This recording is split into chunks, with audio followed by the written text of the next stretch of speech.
Learning style, author's purpose, genre. We read books, user manual of gadgets, advertisement, road signages, and so much more. We also listen to podcasts, watch movies, presentations, advertisements, and so on. All these are print or some form of media. We are reading, listening, watching, and assimilating information from them all the time. But do we question ourselves what is the author's purpose and why a author wrote a particular text? Why finding author's purpose applies to media and not only for printed text? Because we live in a media age. The skills of thinking critically about print and media are essential survival skills in a technological, consumeristic global society. We learn through print and media. What are the different learning styles then? Interpersonal, that is learning in a group of learners. Intrapersonal, that is solitary or independent learning. Kinesthetics, activity-based learning. Verbal learning is discussion, debate, and linguistics-based learning. Visual learning is learning through charts, infographics, and visuals. Logical learning is through reasoning, problem solving, and strategic thinking. Auditory learning is through music, jingles for better comprehension. Understanding the author's purpose helps us determine how to process the information we get from the text and media. Knowing the author's purpose is a critical thinking strategy for reading comprehension, applying writing tools, and for information and media literacy as well. Recognizing the author's purpose is essential to effectively assess a piece of writing or media. Author's purpose is what motivated the author to produce their work. Let's begin with the PI acronym. Persuade, inform, entertain.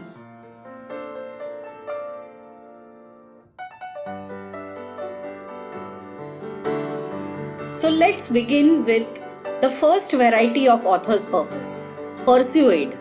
We find this purpose in non-fiction.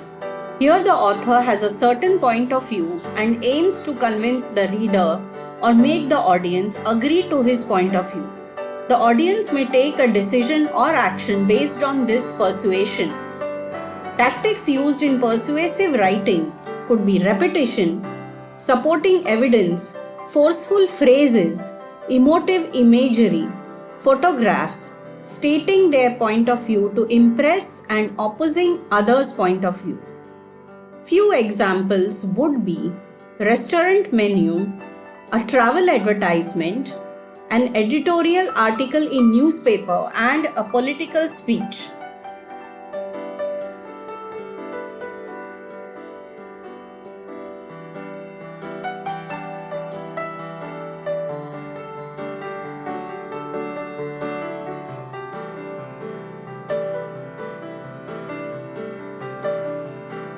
The next variety of author's purpose we look at is inform.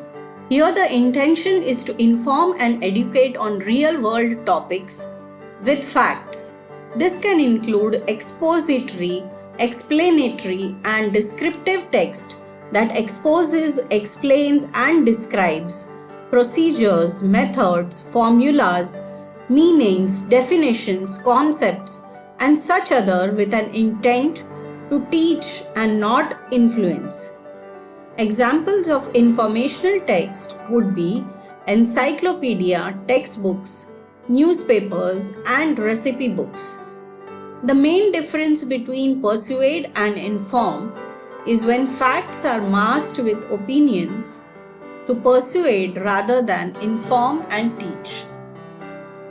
This is a page from a recipe book where the author informs the recipe. To entertain is also an author's purpose. When the author's main purpose is to entertain, a variety of elements and techniques are used to entertain and engage the reader or audience, mostly using fiction. Action-packed sequence, humor, melodrama, illustrations, animation, and special effects are used to engage the audience and readers. Few examples would be the adventure stories, science fiction, humorous storybooks, horror, animation, comics, soap operas, and movies. Knowing the genre of your text or media helps to understand the author's purpose, and understanding the author's purpose shows what genre it might belong to. Texts are classified into genre on the basis of intent or purpose of the author or communicator. Each genre has its distinct format, style, and language tool. Genre means parts or types. It is a French word. Text and all media genres are broadly classified into fiction and non-fiction. Fiction is made up, imaginary, or not real, and can be further classified into various genres like folk tales, realistic fiction, fantasy, adventure, mystery, comedy, horror, poetry, drama, and more. Here the author's purpose is to entertain. Fiction has various elements like characters, setting, problem, solution, plot, author's point of view, main idea, theme, and a distinct style of text.